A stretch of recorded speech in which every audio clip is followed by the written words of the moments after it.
तो नमस्कार साथियों, आज हम बात करने वाले हैं भारत की हिमालयी नदियाँ।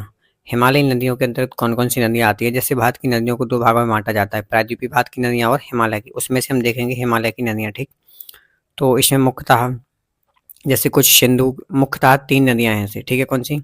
हिमालय नदी तंत्र के अंतर्गत 3 नदियाँ आती हैं मुख्यतः। जैसे कि इधर से तिब्बत का पठार है, यहाँ से 2 मुख्य नदियों जैसे यहाँ से सिंधु नदी निकलती है, वो आगे-आगे बहते ऐसे, है ना? पाकिस्तान में एंटर कर जाती है, इसके बाद कहाँ अरब सागर में गिर जाती है। यहाँ से फिर से एक वो निकलती है कौन-सी ब्रह्मपुत्रा, है ना?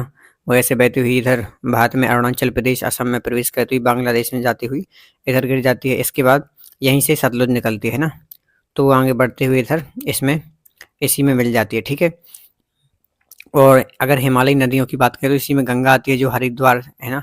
इधर उत्तराखंड से निकलती हुई ऐसे आगे बढ़ती हुई उत्तर प्रदेश में बहती हुई पश्चिम बंगाल, बिहार इधर बहती हुई कहाँ पहुँच जाती है? इसी में मिल जाती है और आगे बे ऑफ बंगाल में गिर जाती है, ठीक? बे ऑफ बंगाल यानी बंगाल की खाड़ी में गिर जाती है। इधर क्या है फ्रेंड्स? अरब सागर, ठीक? अरब सागर। तो हिमालयी नदियों के अंतर्गत 3 नदी तंत्र आते हैं मुख्यतः। पहला कौन सा रहेगा फ्रेंड? फर्स्ट सिंधु नदी तंत्र, ठीक है? सिंधु नदी तंत्र।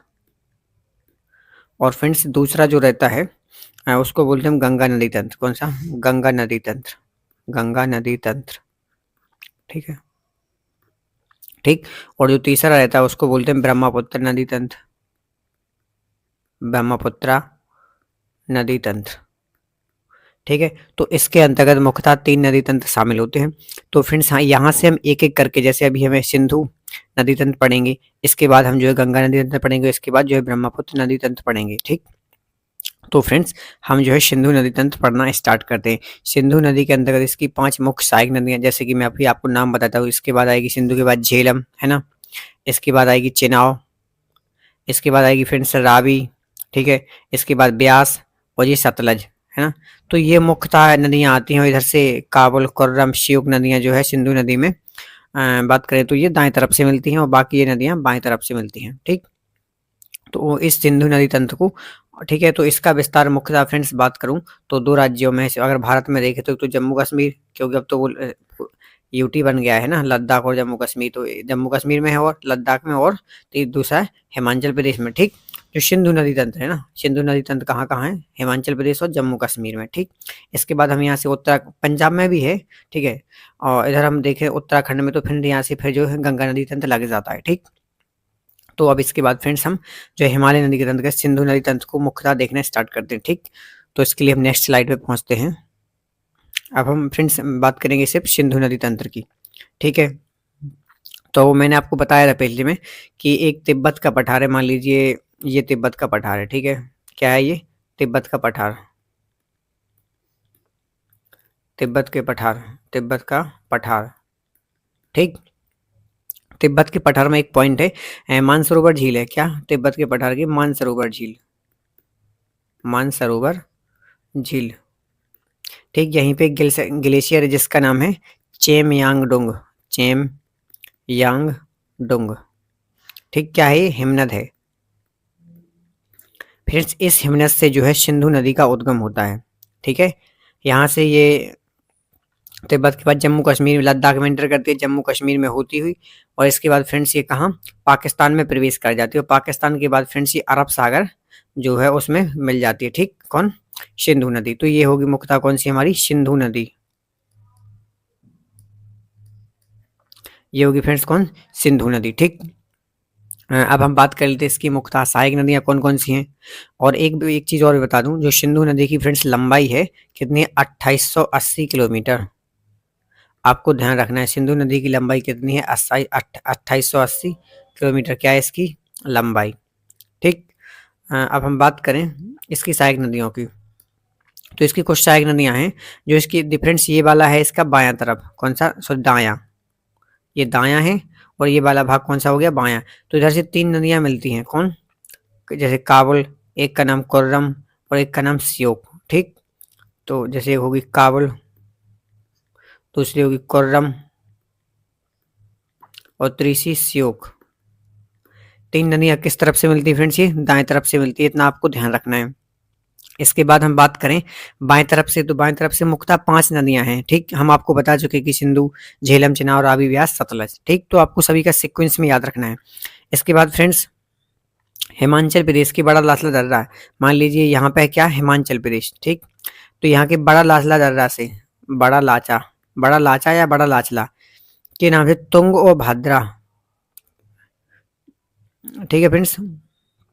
तो सॉरी चंद्र और भागा के नाम की 2 नदियों के नाम से निकलती है, कौन सी, चिनाव। और धीरे धीरे इधर आगे जो है बढ़ती जाती है, कौन सी, चिनाव, और इधर पाकिस्तान में प्रवेश कर जाती है। तो फ्रेंड्स ये नदी कौन सी होगी, चिनाव, ठीक। ये कहाँ से निकलती, ये निकलती एचपी से, मतलब हमारा हिमाचल प्रदेश की बड़ा लासल दर्रे से निकलती है और आगे बढ़ती हुई आगे बढ़ जाती है ये इसकी। और फ्रेंड जो सतलज है इसकी संयुक्त धारा मिलती है, इसलिए मैंने अभी इसको नहीं मिलाया है, ठीक। इसके बाद हम बात करें हम किसकी, झेलम की। तो यहाँ से जम्मू कश्मीर से, कहाँ से, जम्मू कश्मीर के एक बेरीनांग के पास एक शेषनांग झील है, कौन फ्रेंड्स, शेषनांग झील, ठीक। आपको याद रखना है शेषनांग झील। इस शेषनांग झील से निकलती है कौन सी, झेलम नदी, और आगे जाके वो इसी में मिल जाती है, किसमें, चिनाव में, ठीक। तो झेलम नदी चिनाव में जाके मिल जाती है। आप इतना आपको ध्यान रखना है। जब झेलम कहाँ से निकल रही, ये शेषनाग झील से, इसका क्या नाम, झेलम। ये झेलम होगी, ये हमारी चिनाव, ठीक, झेलम चिनाव। अब इसके बाद बात करते हैं रावी। तो हिमाचल प्रदेश के, कहाँ से फ्रेंड्स, हिमाचल प्रदेश के रोहतांग दर्रे से, रोहतांग दर्रे से एक नदी निकल रही है जिसका नाम है क्या, रावी। और आगे जाके बढ़ती हुई फ्रेंड्स ये भी किसमें, चिनाव में मिल जाती है, जिसका क्या नाम है, रावी। तो यहाँ पे 2 नदियां हमारी मुख्यतः हो जाती है, कौन सी फ्रेंड्स, चिनाव, सॉरी झेलम, चिनाव, रावी, 3 नदियां यहाँ पे कंप्लीट हो जाती हैं सहायक। अब इसके बाद यही तिब्बत के पठार से फ्रेंड्स एक नदी का और उद्गम होता है जिसका नाम होता है सतलज, क्या, सतलज। ये भी फ्रेंड्स मानसरोवर के निकट रोकस्थाल से निकलती है, कहाँ से, रोकस्थाल से निकलती है, धीरे धीरे आगे बढ़ती जाती है, यही किसमें मिल जाती है फ्रेंड्स, चिनाव में मिल जाती है। चिनाव की दोनों की संयुक्त धारा फ्रेंड्स कहाँ, इन दोनों की संयुक्त धारा आती है जो पाकिस्तान में, ठीक, PAK, पाकिस्तान में कि मीठनकोट के पास, ठीक है, मीठनकोट के पास किसमें मिल जाती है, सिंधु नदी में मिल जाती है, और आगे इसके बाद ये खंबात की खाड़ी में या अरब सागर में फ्रेंड्स गिर जाती है, ठीक। तो ये होगी हमारी कौन सी नदी फ्रेंड्स, सतलज, ठीक।